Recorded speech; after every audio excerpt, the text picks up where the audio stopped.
went to the Eras movie tour and was one of the many who hasn't kept up with Taylor in the last several years and was quite shocked at the amount of profanity and provocative dancing that was in it.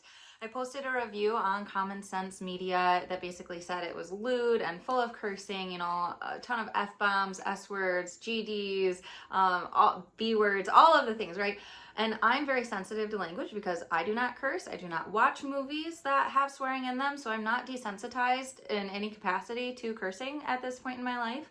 And so like every single one, I was very much like, oh my gosh, there it is again. Oh my gosh, there it is again. I was like front row in the movie theater, and I'm just like, oh my gosh, what is this right now that I'm watching? Like, obviously, Taylor is incredible with her creativity, with being able to bring her visions to life with all of these different pieces. But all of this came after I watched the Miss Americana documentary on Netflix. And, you know, obviously I knew that she was liberal, that she's pro-choice and pro, like, a lot of left agendas.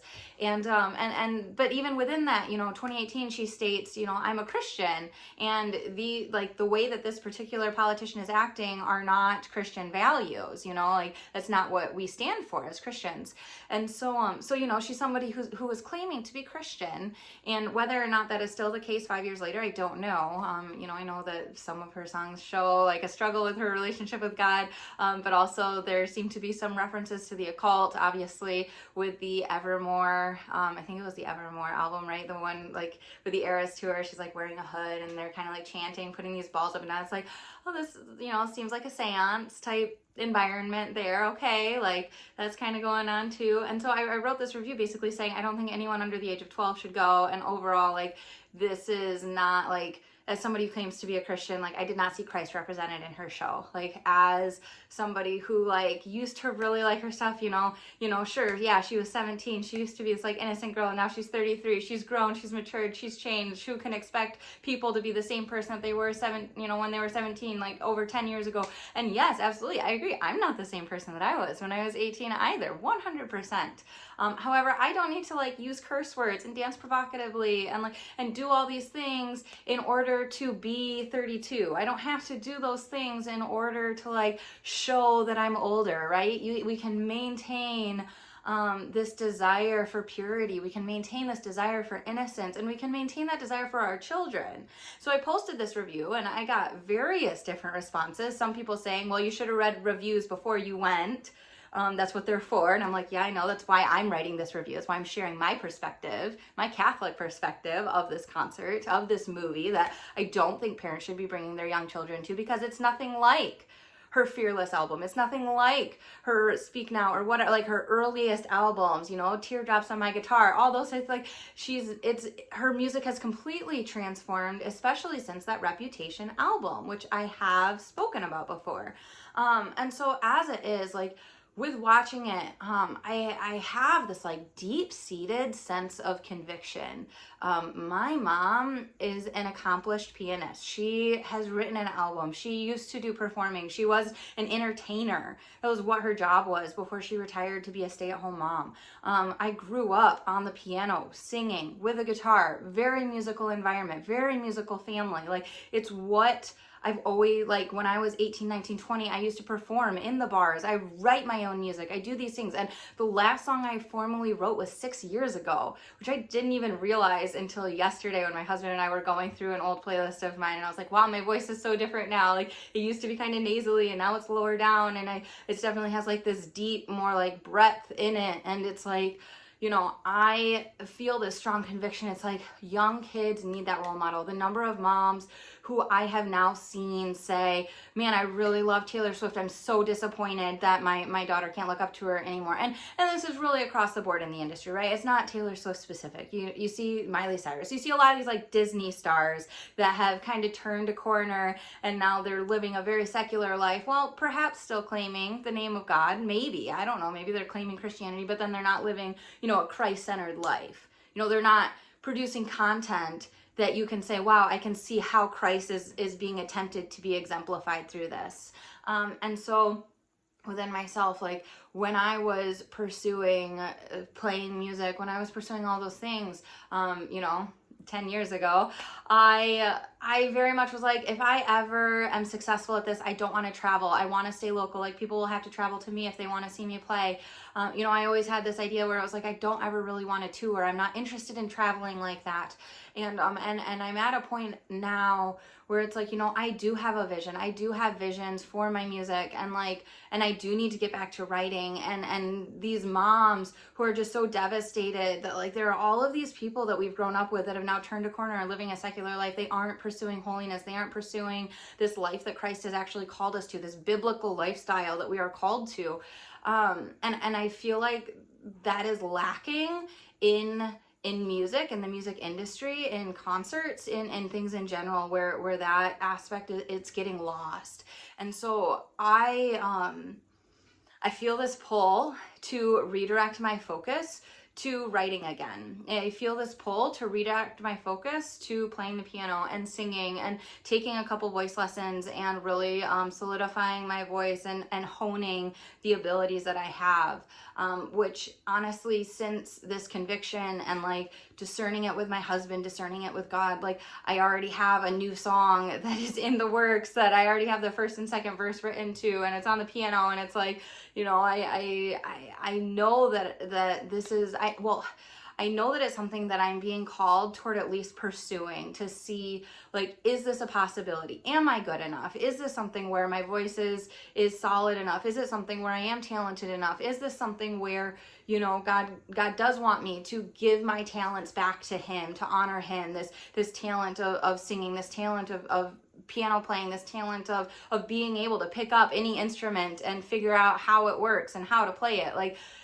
how am I supposed to be giving that back to him? Because it is a talent that is unique. It's not a talent that is universal. It's not something that anyone can do. And so how do I hone that? How do I bring that back to bringing glory to him?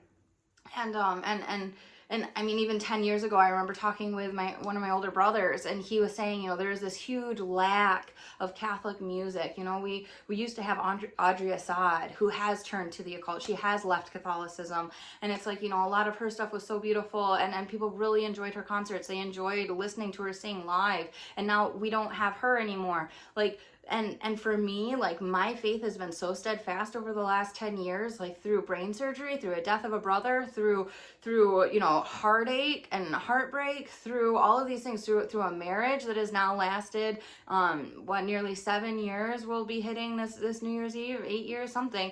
Like, all of these things, like so many challenges in the marriage, so many challenges in my health, so many challenges in the aspect of like death and mourning and grief.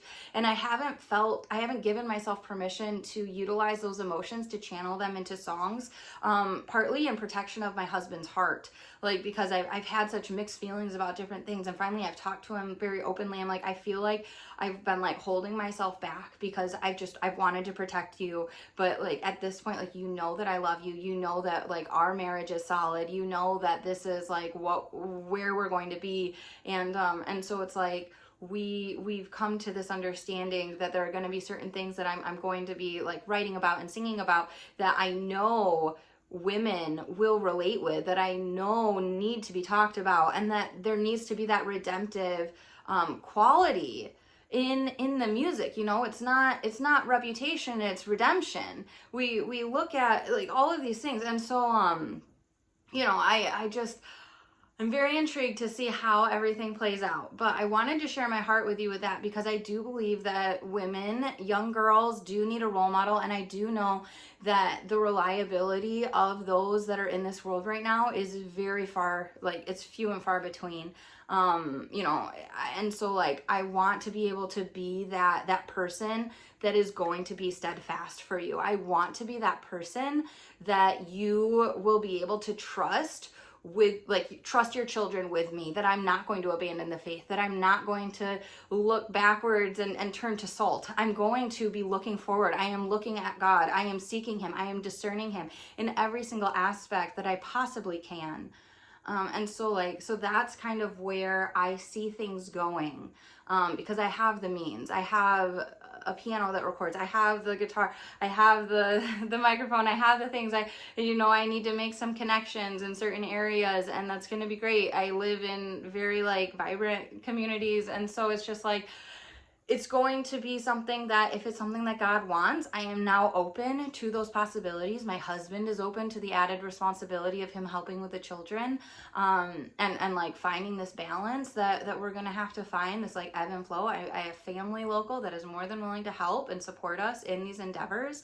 And so I just like, I'm so grateful for the opportunity to pursue this and see what the possibilities might be. But as far as like, did I waste my money by going to see the Eras Tour movie? I would say personally for me, no, because I went with a mindset of, what is she doing? What is this? What is going on? Like, obviously she is hugely iconic. I live under a rock. I had no idea what she was doing, what was going on. Like, I am not a Swiftie, whatever. Like, I've done a few covers of a few of her songs, you know, over 10 years ago. I've not kept up with her recent albums at all, which was very proven when I watched the movie, obviously. But yeah, so it's just kind of like, I don't feel like my money was wasted, because had I not gone and seen this, had I not gone and sat through those 3 hours, I would not have this conviction within me. I would not have, you know, I feel fully informed now. I feel informed of what's going on in the world. I feel informed of where some of these things are coming from, and what it means to be kind of like a lax Christian. I feel informed about how these like worldly views are getting infiltrated in the name of Christ. I feel informed about so much of what's going on, and I'm informed without my children being aware and inundated and desensitized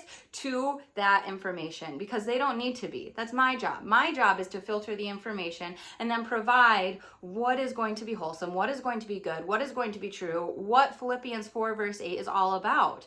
And profane language is not one of those things. You look at Colossians 3 verse 8. We are supposed to be using a pure tongue. We are not to let profane language cross our mouth. We use our mouth to glorify God.